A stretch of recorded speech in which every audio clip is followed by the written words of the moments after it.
São todos bem-vindos. Eu quero convidar você, vamos estudar a Bíblia. Vamos concluir, acredito que sim. Vamos concluir Hebreus 7.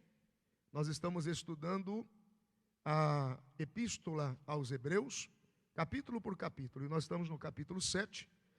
E pelas anotações aqui que o Senhor me deu, eu acredito que nós terminamos hoje. Então eu quero que você abra a sua Bíblia.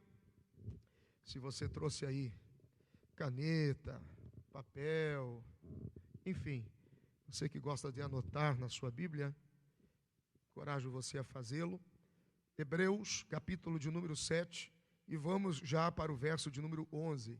Nós paramos no versículo 10 na quarta-feira passada e nós queremos concluir. Hebreus, capítulo 7, versículo 11. Amém? Quem encontrou, diga amém. Maravilha.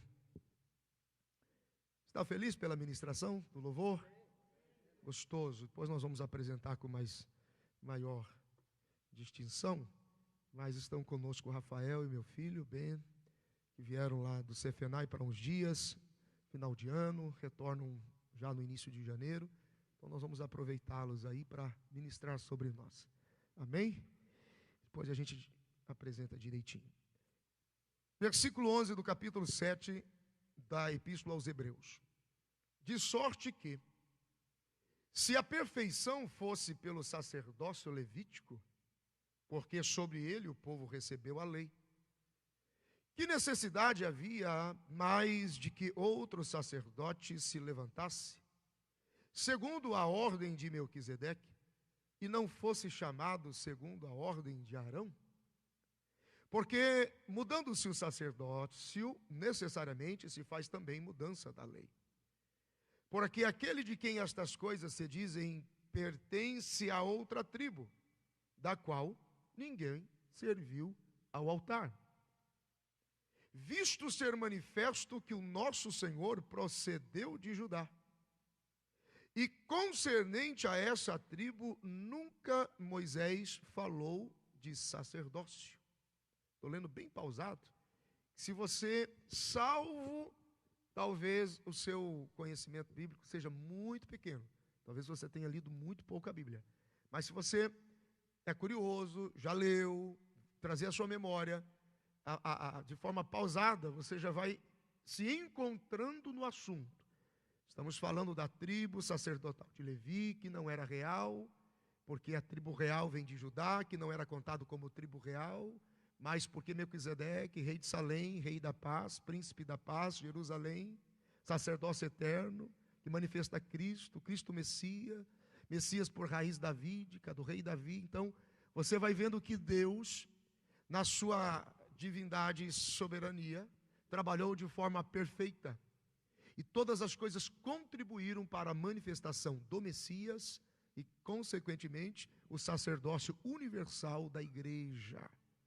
Então, até quem frequentou muito tempo de escola dominical não tem dificuldade em entender isso, a não ser que a frequência foi muito baixa.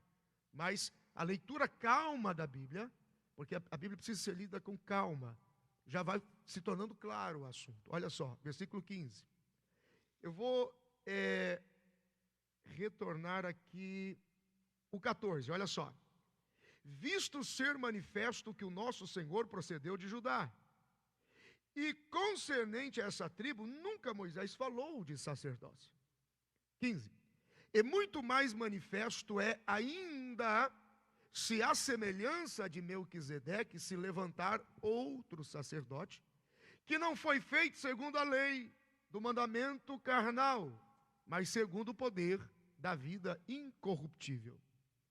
Porque ele assim testifica: tu és sacerdote eternamente, segundo a ordem de Melquisedeque. Porque o precedente mandamento é abrogado por causa da sua fraqueza e inutilidade. Aqui está falando da lei, com aquilo que foi sustentado até em que Levi despreza e negligencia, entra a geração dos nazireus, e aí então entra a geração da primogenitura que deveria ser conservada para a manifestação do Messias. Nós estudamos isso na quarta passada. pois a lei nenhuma coisa aperfeiçoou. E desta sorte é introduzida uma melhor esperança pela qual chegamos a Deus. E visto como não é sem prestar juramento, porque certamente aqueles sem juramento foram feitos sacerdotes, presta atenção, coletividade. Mas este com juramento por aquele que lhe disse, jurou o Senhor, foi o próprio aval, a garantia, ele mesmo, e não se arrependerá, tu és sacerdote eternamente, segundo a ordem de Melquisedeque. Está evocando o Salmo 110, versículo 4. Depois nós passamos lá. De tanta melhor aliança, Jesus foi feito fiador. E na verdade, aqueles foram feitos sacerdotes em grande número, porque pela morte foram impedidos de permanecer. Então eles precisavam de sucessão constante, os da tribo de Levi. Mas este, porque permanece eternamente, pois tornou-se um sacerdócio vitalício, tem um sacerdócio perpétuo. Portanto, pode também salvar perfeitamente os que por ele se chegam a Deus, vivendo sempre para interceder por eles. Porque nos convinha tal sumo sacerdote, santo, inocente, imaculado, separado dos pecadores e feito mais sublime do que os céus, que não necessitasse, como os sumos sacerdotes, de oferecer cada dia sacrifícios, primeiramente por seus próprios pecados e depois pelos do povo, porque isto fez ele uma vez só, oferecendo-se a si mesmo. Porque a lei constitui sumos sacerdotes a homens fracos, mas a palavra do juramento, que veio depois da lei, constituiu ao Filho, o Filho da perfeição, ou o Filho perfeito, para sempre. Diga graças a Deus. Muito bem, vamos lá então, voltando no versículo de número 11, com relação ao quesito da perfeição, de sorte que se a perfeição fosse pelo sacerdócio levítico, porque sobre ele o povo recebeu a lei, que necessidade havia mais do que outro sacerdote que se levantasse, segundo a ordem de Melquisedeque? Então a perfeição, ela não veio pelo sacerdócio levítico, ela não conseguiu atingir perfeição através da lei, mas por um outro mais excelente, que foi levantado, baseado na fé daqueles que criam. Então toda a entrega e atitude de reconhecimento de Abraão em relação a Melquisedeque foi um processo de fé, de reconhecer aquele que veio como príncipe da paz de Salém, com sua raiz em Judá, mesmo Judá não tendo sido contada para ser uma tribo de sacerdotes, mas uma tribo de reis. E aí a gente vai descobrir lá na frente por que Jesus precisou ser a raiz de Jessé e de Davi. Porque foi Davi quem conciliou, quem reconectou Levi e Judá numa única esfera, numa única linhagem, para que Cristo pudesse ser manifestado. No versículo de número 12, porque mudando-se o sacerdote, muda necessariamente a lei. Então a lei, ela tem o governo baixo ao sacerdócio, e essa lei mosaica, ela muda, ela se sujeita e sofre a influência da mudança, porque ela não era perfeita, não havia perfeição nela, porque ela foi baseada e motivada na carne. E os versículos 18 e 19, só adiantando um pouquinho lá na frente, diz o seguinte: porque o precedente mandamento é abrogado por causa da sua fraqueza e inutilidade, porque morria no próprio homem, morria na sua carne, morria no seu próprio efeito, e não podia perpetuar isso de uma vez por todas as gerações. O capítulo 9 da Epístola aos Hebreus, no versículo 9, diz assim: que é uma alegoria para o tempo presente, em que se oferecem dons e sacrifícios que, quanto à consciência, não podem aperfeiçoar aquele que faz o serviço, porque ela estava envolta a uma série de rotinas e a uma série de, não são dogmas, há uma série de elementos litúrgicos, de ritos, que apenas tinham a impressão de purificar visualmente, mas não de purificar totalmente a consciência, porque não produzia um novo nascimento. Por isso Paulo diz que quando a lei me chegou e a lei me foi apresentada, eu morri 2 vezes. Porque eu já estava morto por causa do próprio pecado e descobri pela lei que eu estava absolutamente morto para sempre. Então ele está morto 2 vezes. E a diferença é que o homem destituído de Deus, Romanos 3:23, já o determinava morto até o seu último dia de vida, enquanto ele aguentasse respirar, mesmo estando morto. A lei apenas acelera o processo da morte. Porque uma vez destituído de Deus e morto, sem a influência da lei, ele viveria até cair de morto. Agora, uma vez com a lei instituída, ele quebrando princípios, quebrando leis, se aceleraria o processo da sua morte.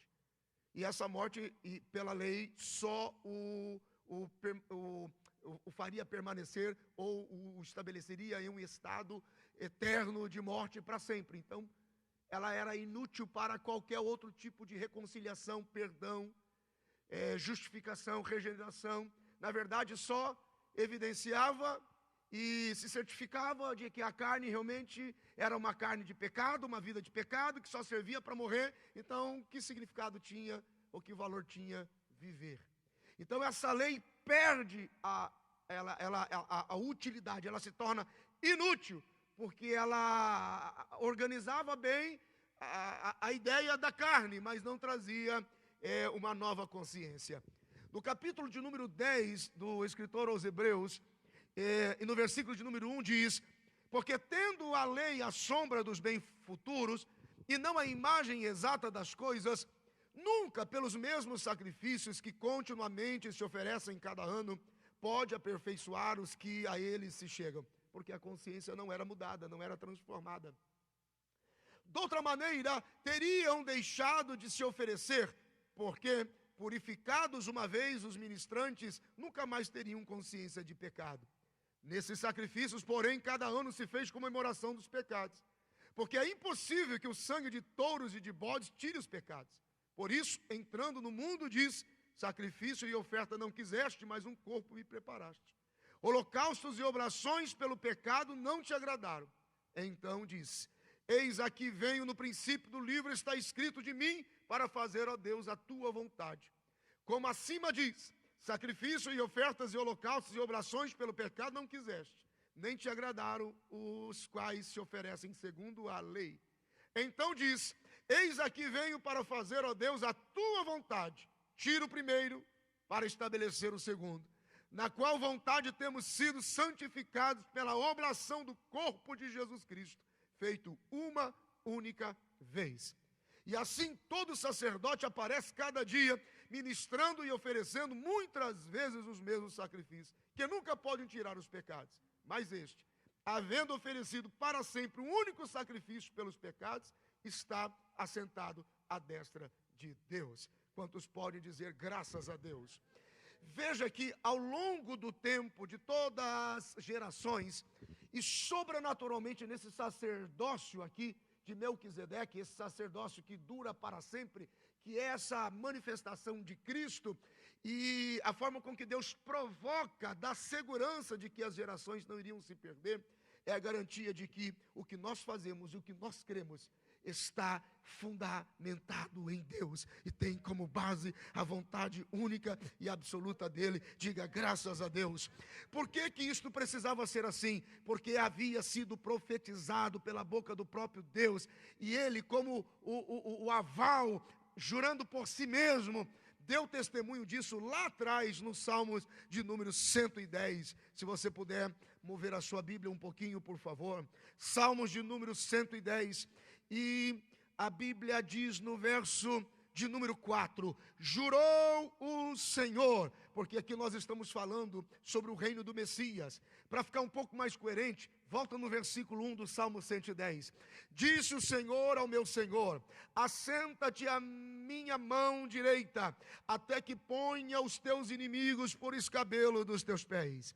O Senhor enviará o cetro da tua fortaleza desde Sião, dizendo: domina no meio dos teus inimigos. Versículo 3: o teu povo será muito voluntário no dia do teu poder, nos ornamentos de santidade.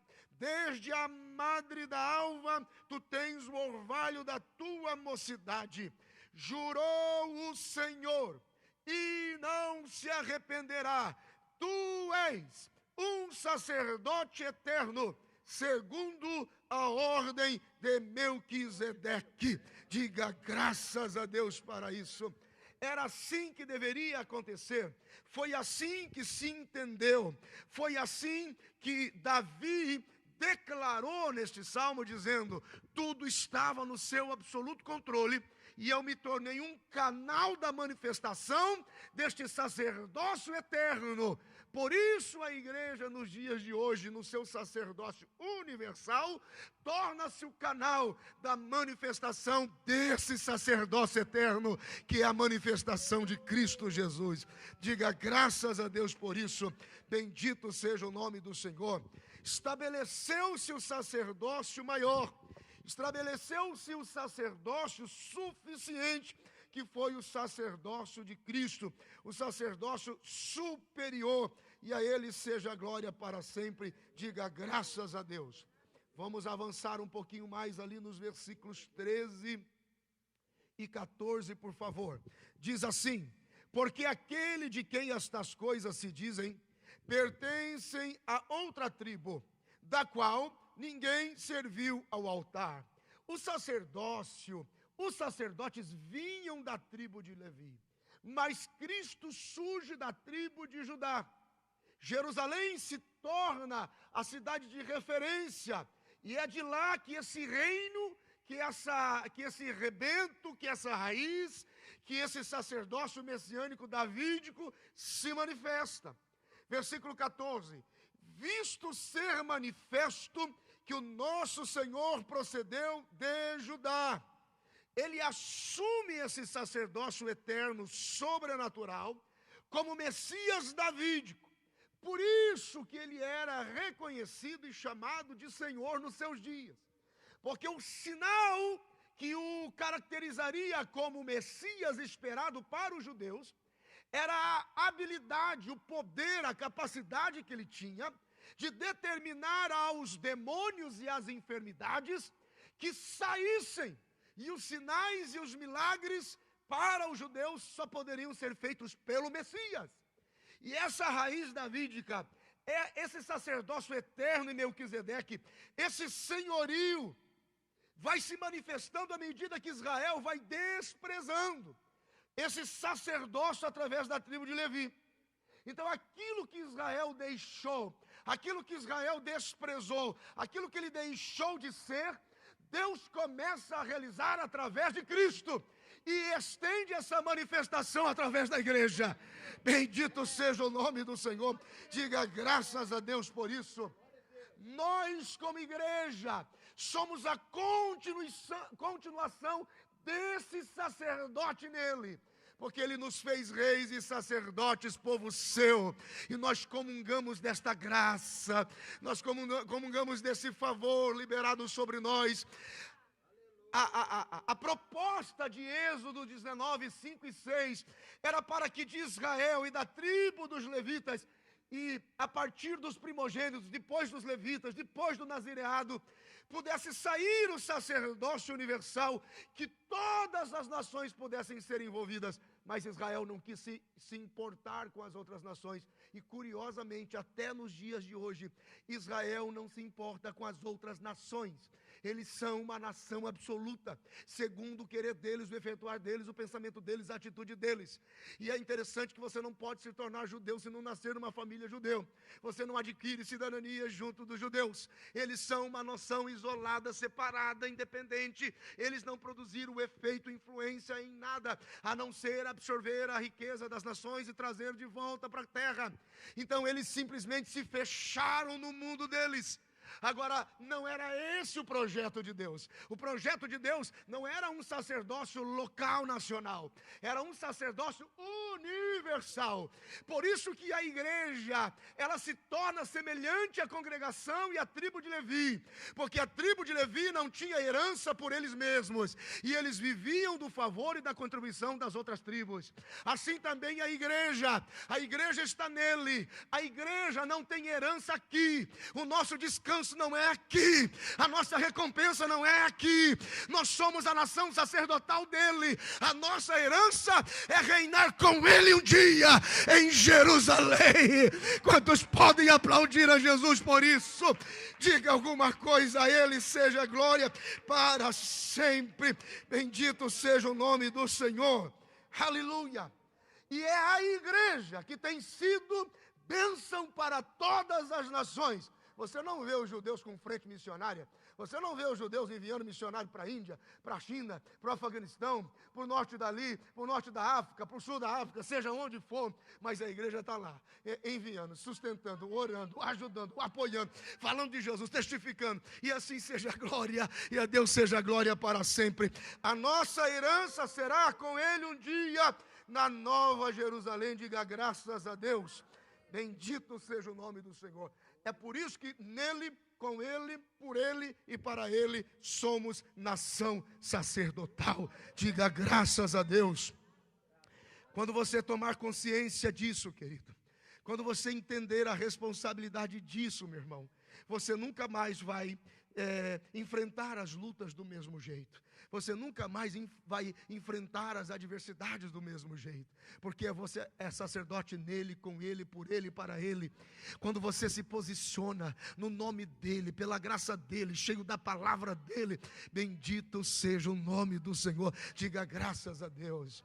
É interessante que domingo passado, e eu vou continuar falando domingo agora, mas domingo passado, uma irmã passou ali na porta e muito inteligente a pergunta dela. E curiosamente eu vou continuar falando esse domingo sobre esse senhorio de Cristo e essa expectativa que Deus tem em nós amarmos a Ele de todo o nosso coração. Aí então uma irmã passou por mim na porta bem rapidinho e falou assim: pastor, desculpa a minha forma de pensar, parece até que eu estou sendo um pouco estúpida, mas eu tenho a impressão que Deus tem necessidade de atenção. O senhor não acha? Pergunta inteligente.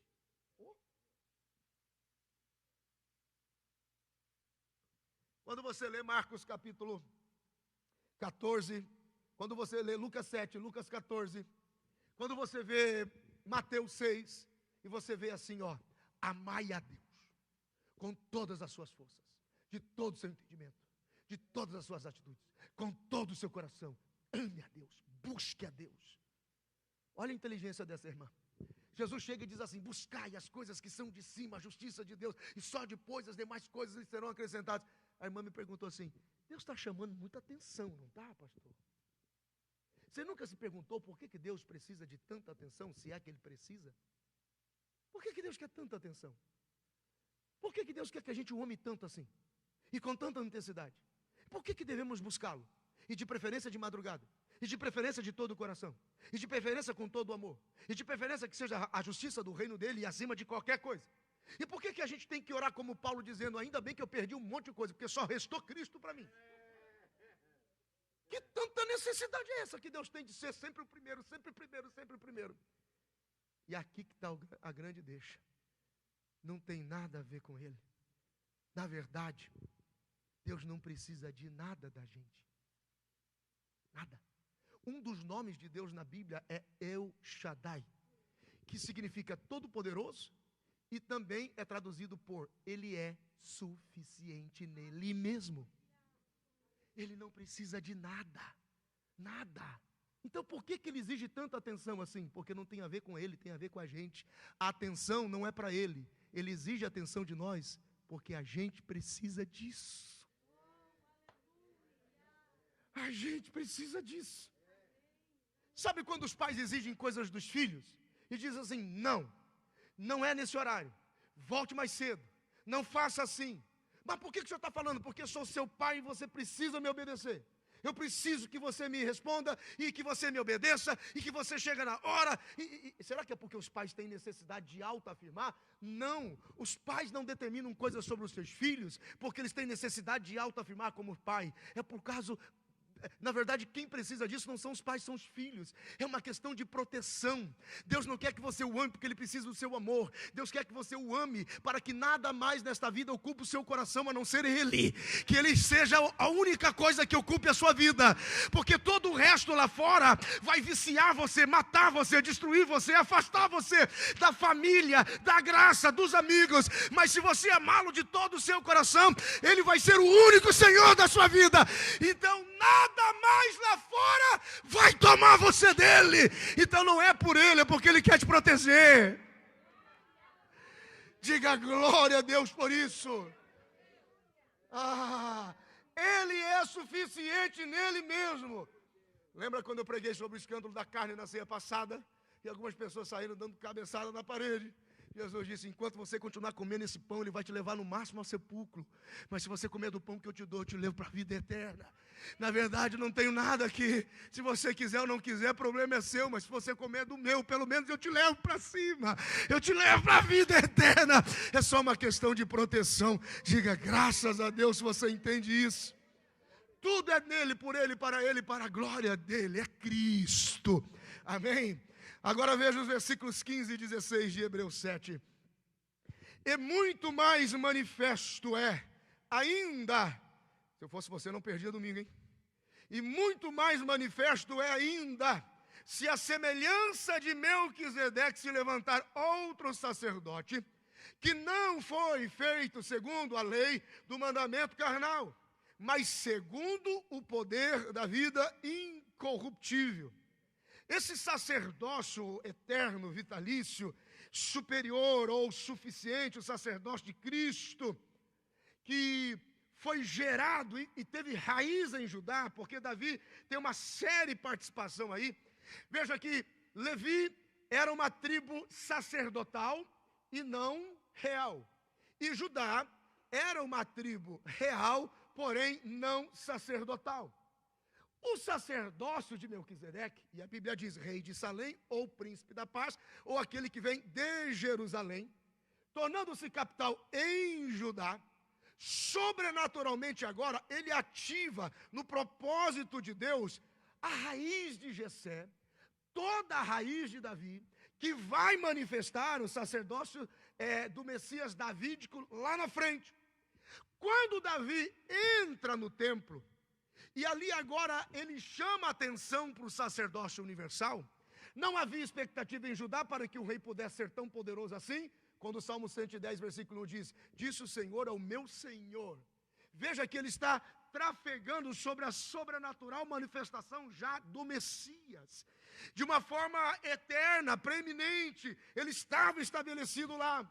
E nesse sacerdócio universal, a Bíblia diz que quando Davi entra no templo, quando ele está lá, ele se veste do éfode, ele come pão na casa e no templo, e ele começa a profetizar.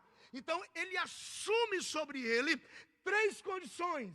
Ele se torna rei, ele se torna sacerdote e ele se torna profeta. Quando ele faz isso, junto do altar, ele está pegando a mão de Levi e pegando a mão de Judá e unindo os 2 sacerdócios em um só e profetizando, aquele que é Senhor sobre mim virá como rei, sacerdote e profeta, maior do que Melquisedeque, maior do que Abraão, e a ele seja a glória para sempre. Diga glória a Deus. Se você entendeu até aqui, bendito seja o nome do Senhor. Foi isso que Davi se tornou. Jesus, filho de Davi. Era esse o mistério, era esse o segredo quando alguém o chamava por esse nome. Essa era a senha. Era esse o protocolo. Jesus nunca havia entrado em Jericó. Durante todos os 3 anos e pouco, Jesus passava, mas não havia influência, permanência, visita de Jesus a Jericó. Mas quando ele está retornando, está na direção de Jerusalém, ele vai para a entrada triunfal, com um jumentinho, sendo recebido com as palmas. Ele resolve entrar em Jericó. E havia uma sombra maldita sobre Jericó pela palavra de Josué 6:26. Porque aquele que tentar reedificar essa cidade vai ser maldito. E todos os filhos, quer dizer, o primeiro, se tentar edificar, vai padecer a porta. O primeiro vai padecer com o alicerce, e o segundo vai padecer a porta e mendigar o pão. Então Jesus está entrando em Jericó, porque sobrenaturalmente havia um estigma, havia uma sombra, havia uma influência maldita na memória do culto da cidade. Então, quando você entrava ali, parece que ali era um centro de gente com problema, que roubava, que mentia, que era corrupto, gente que mendigava, gente que era doente, gente que ficava na porta, lugar de pedinte, lugar de gente com problema. E quando Jesus entra em Jericó, a Bíblia não diz quanto tempo ele ficou lá, mas pelo menos ele ficou uma tarde, uma noite e uma manhã, porque foi nesse período que, entrando em Jericó, ele dorme na casa de Zaqueu. Influência do relacionamento dele com Mateus em particular, porque Mateus tinha um dom de atrair amigos para Jesus falar para os amigos. Bendito seja o nome do Senhor. E quando ele está saindo, porque ele entra com uma certa resistência, os discípulos quase que perguntam: o que o senhor vai fazer aí? Porque dá azar entrar nessa cidade. Ele diz: não, eu preciso entrar porque eu quero tirar uma maldição dali. E é interessante que ele entra para quebrar a maldição que estava conectada do cego Bartimeu até Zaqueu. E ele quebra o primogênito e o mais velho, o primogênito e o mais novo, que era o caçula. E ele entra para dizer assim: eu tenho salvação do primeiro ao último de toda a casa. E quando ele entra e ele sai, a Bíblia diz que ele tira uma multidão de gente com ele. E quando ele tira uma multidão, porque ele entra não tinha ninguém, mas quando ele sai, ele provoca uma revolução tão grande dentro de Jericó, que ele vai esvaziando a cidade, e tudo que não prestava lá vai com ele, porque Jesus tem uma graça de atrair pecadores e publicanos. Se você entende o que eu estou dizendo, diga glória a Deus, porque ele nos atraiu um dia. Aleluia. Jesus entra em Jericó para dizer que do mais velho até o mais novo da sua casa há salvação para a sua casa, há salvação para a sua família. Diga glória a Deus por isso. E quando ele está saindo, o cego grita. Ele pergunta: que tumulto é esse? Que agitação é essa? E alguém chega e diz assim: não, é Jesus de Nazaré, né, que está saindo. E o cego se nega, porque isso era discipulado dentro de casa. Isso era passar de pai para filho no pé da fogueira, deitado junto à mesa. Era o pai que contava para o filho dizendo: um dia virá uma raiz, um rebento.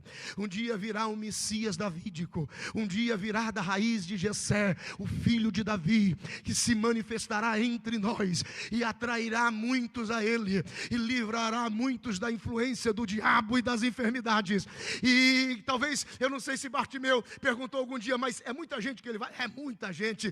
Eu não sei se aquilo ficou na memória. E quando passa, a multidão se agita, ele diz: opa, que movimentação é essa? E alguém diz assim: é Jesus de Nazaré. Mas ele está instruído. Olha só, Jesus de Nazaré? Não. Ele sabia que tinha que ser raiz davídica.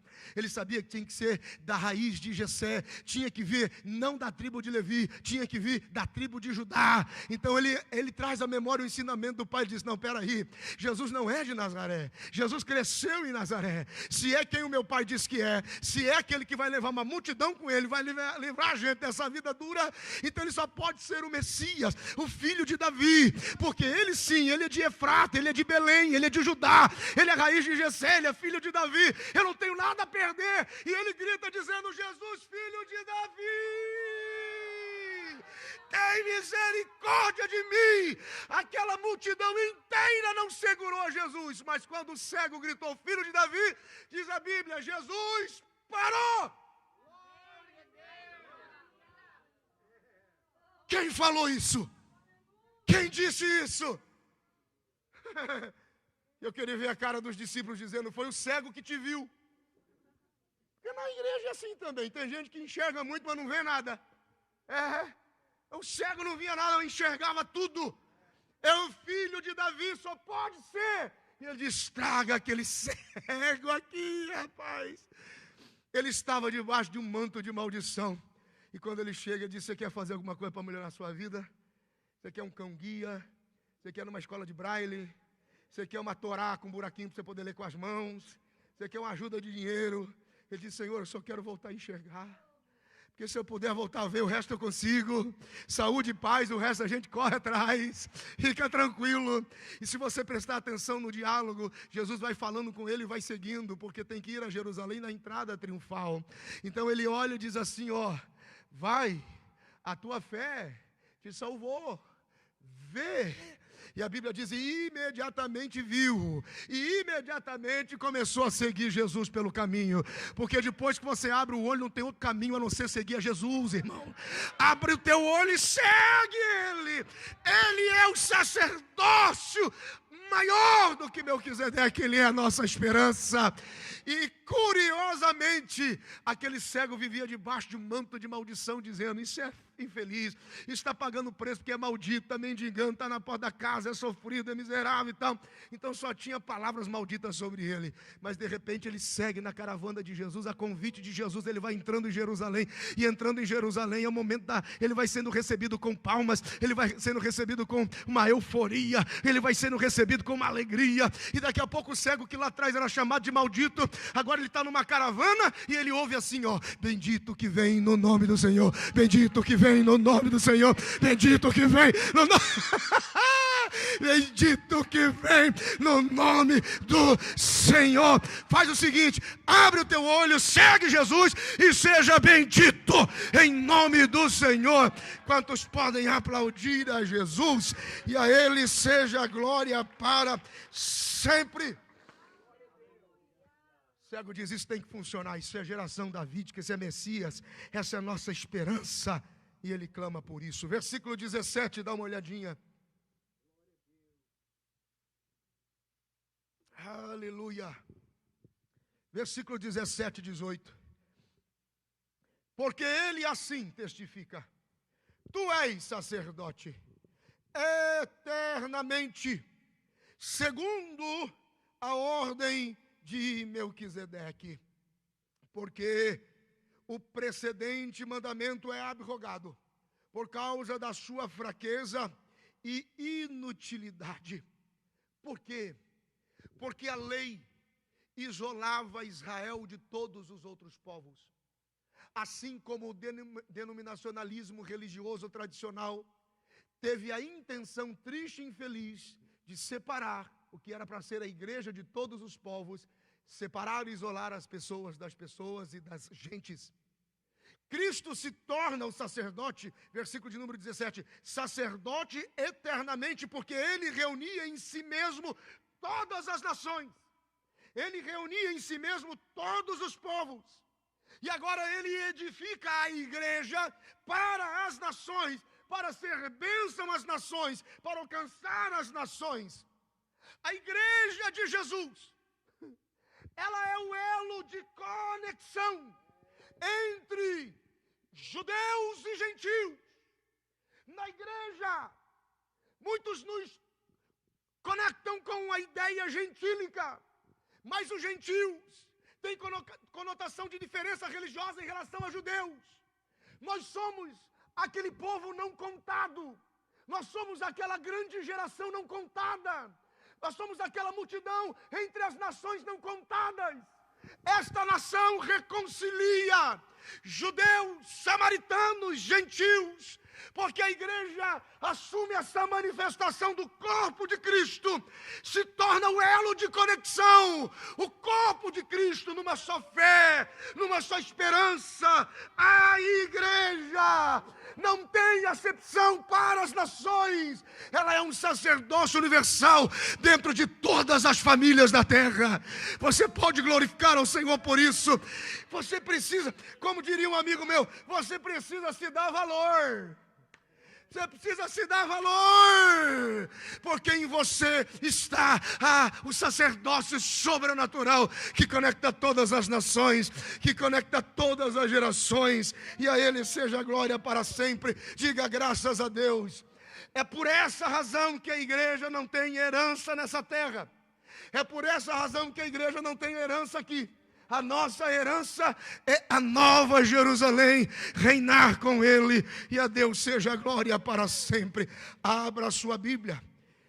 Paulo escreve aos Efésios, no capítulo de número 2, Efésios, aleluia, capítulo de número 2, glória a Deus, e encontre por favor o versículo de número 11, aleluia, a salvação para os judeus e a salvação para os gentios, versículo 11, portanto, lembrai-vos de que vos noutro tempo éreis gentios, na carne, e chamados incircuncisão, pelos que na carne se chamam circuncisão, feita pela mão dos homens, que naquele tempo estáveis sem Cristo, separados da comunidade de Israel, e estranhos às alianças da promessa, não tendo esperança, e sem Deus no mundo, mas agora em Cristo Jesus, vós que antes estáveis longe, já pelo sangue de Cristo chegastes perto, porque Ele é a nossa paz, o qual de ambos os povos fez um, e derrubando a parede de separação que estava no meio, na sua carne desfez a inimizade, isto é, a lei dos mandamentos, que consistia em ordenanças, era essa a palavra que eu queria, para criar em si mesmo dos dois um novo homem, fazendo a paz, e pela cruz reconciliar ambos com Deus, em um corpo, matando com ela as inimizades, e vindo ele, evangelizou a paz, a vós que estáveis longe, e nós entramos aqui agora, e aos que estavam perto, porque por ele ambos temos acesso ao Pai, em um mesmo Espírito, assim que já não sois estrangeiros, nem forasteiros, mas concidadãos dos santos, e da família de Deus, edificados sobre o fundamento dos apóstolos e dos profetas, de que Jesus Cristo é a principal pedra de esquina, no qual todo edifício bem ajustado cresce para templo santo no Senhor, no qual também vós juntamente sois edificados para a morada de Deus em Espírito. Alguém pode dizer alguma coisa pela palavra de Deus? Não diga por mim, dê glória a Deus pela palavra de Deus. Oh, meu Deus!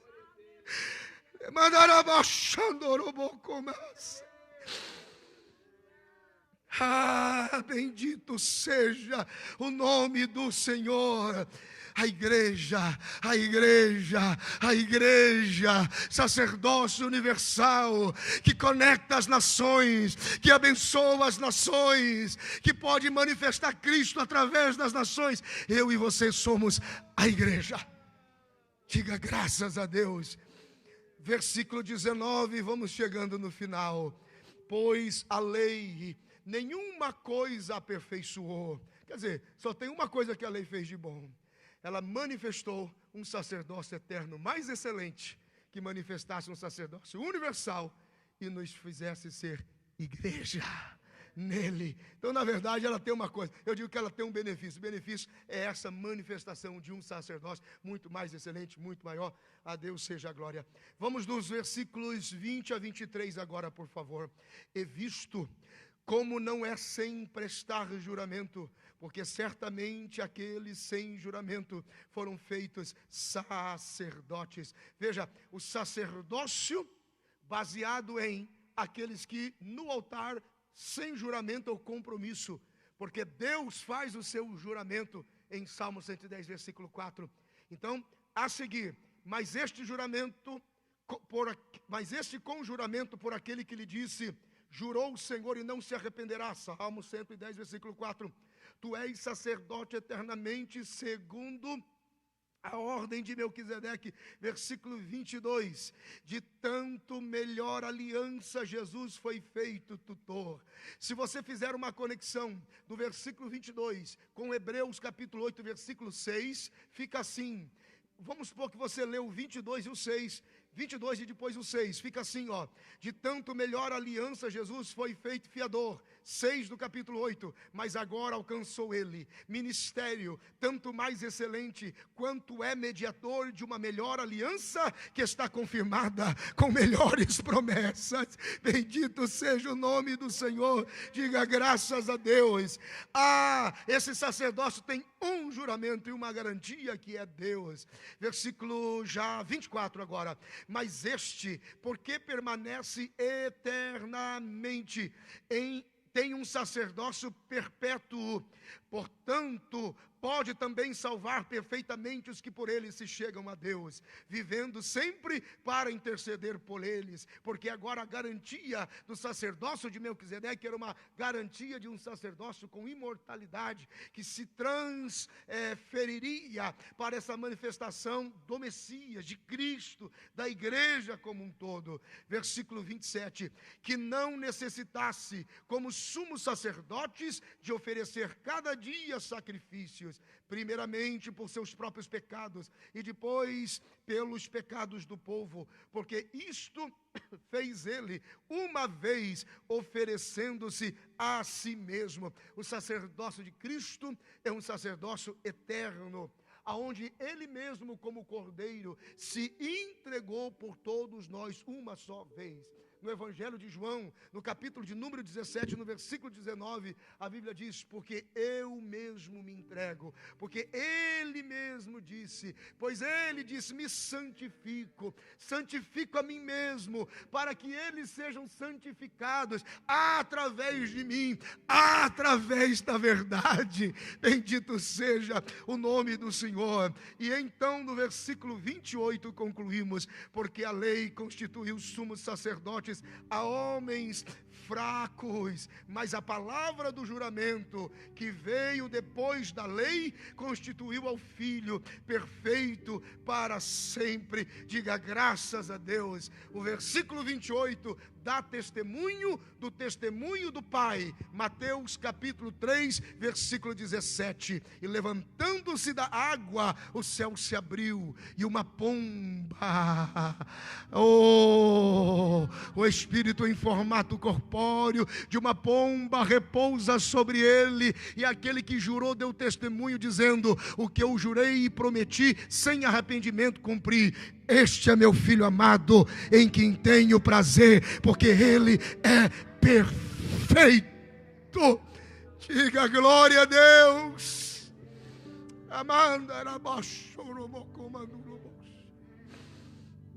Coloque a mão direita no seu coração e feche os teus olhos. Aleluia. Eu não sei qual é a artimanha, qual é a investida do diabo contra a sua vida nesses últimos dias. Eu não sei qual é a mentira do inferno que ele arrastou para te atormentar. Eu não sei que insistência é essa de permitir ou de influenciar demônios que viram você. Eu não sei por que tantas memórias que querem te prender. Eu não sei por que tanta incapacidade de ver e enxergar o futuro. Eu não sei por que tanto temor. Você está nele. Você é uma nova criatura nele. Cristo é a cabeça da igreja e nós somos o corpo vitorioso dele. Quantos acreditam nesta palavra? Ouça isto que eu estou te dizendo no nome de Jesus. Não dá para separar uma coisa da outra. Um corpo sem cabeça não passa de um defunto. Uma cabeça sem corpo é no mínimo uma assombração. Mas corpo tem cabeça, cabeça tem corpo. E a Bíblia diz que nós somos o corpo e Cristo é o cabeça da igreja. Não, você não entendeu, eu vou te ajudar. Significa que se Cristo é a cabeça e nós somos o corpo, nós vivemos o que o cabeça viveu. Nós somos o que o cabeça é. Diga alguma coisa se isso faz uma diferença para você. Nós somos o que o cabeça é. Nós temos o que o cabeça tem. Nós conquistaremos o que o cabeça conquistou. Não, eu preciso te ajudar. Faz o seguinte, eu preciso te ajudar, ok? Vamos lá. Se você está disposto, por favor, eu vou dizer para você o que é que o cabeça conquistou, que você tem direito. Se você acredita nisso, a cada conquista, eu quero que você levante as mãos lá em cima e dá um grito de glória a Deus.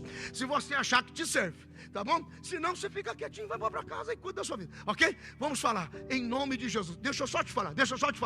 O que o cabeça venceu? Segura, ainda não. O que o cabeça venceu? O mundo. O que o cabeça venceu? O sistema do mundo. O que o cabeça venceu? O pecado. O que o cabeça venceu? A carne. O que o cabeça venceu? O diabo. O que o cabeça venceu? A morte. E se o cabeça venceu, o corpo não faz menos. Ah, meu Deus, fica de pé, pelo amor de Deus. Nós somos o que o cabeça é. Nós vencemos o que o cabeça venceu. A não ser que ele nunca foi cabeça, a não ser que nós nunca fomos corpos.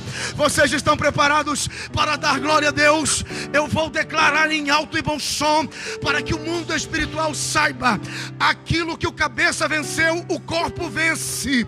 Se você acredita nisso, vai dando glória a Deus.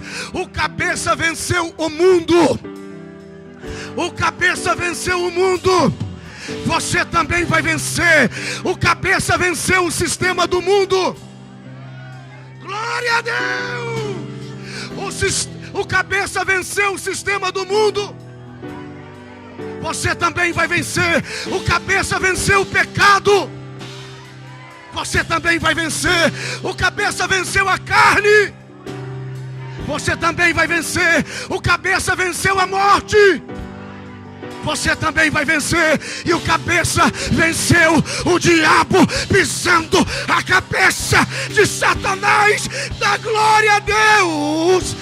Você também vai vencer. Quantos podem aplaudir a Jesus?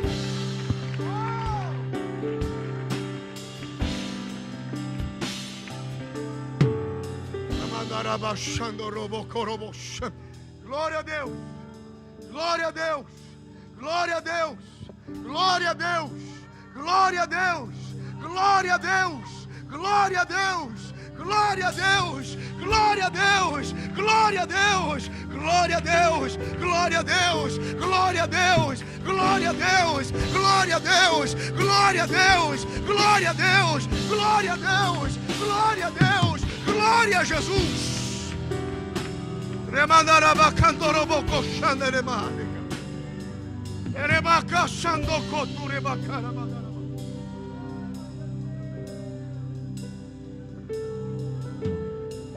Essa afronta do diabo contra a sua vida acaba hoje. Essa afronta contra a tua casa termina agora.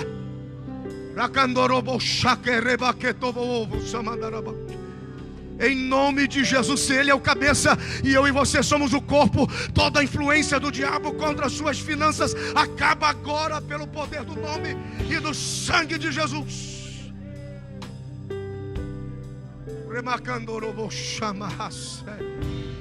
Ou Ele é o cabeça ou nós nunca nos tornamos corpo de nada. Porque o que o cabeça venceu, o corpo vence também. Levante as duas mãos lá em cima. Feche os teus olhos. Diga: querido Jesus, tudo aquilo que até hoje tentou frustrar a minha fé, tirar do meu coração a certeza de quem eu sou, tudo aquilo, em nome de Jesus, sai agora. Perca a força agora. Seja desfeito agora. Porque a vitória é minha, pelo sangue de Jesus. Diga: tudo o que o cabeça venceu, eu vou vencer, para a glória de Deus. Se a tua oração é fiel e verdadeira, recebe o que do céu vai descendo sobre a sua vida. Se quer aplaudir, aplaude. Se quer dar glória, dá glória. Se quer dizer aleluia, diga aleluia. E se quer orar em línguas, ore. O sangue de Jesus nos garante vitória. Oh!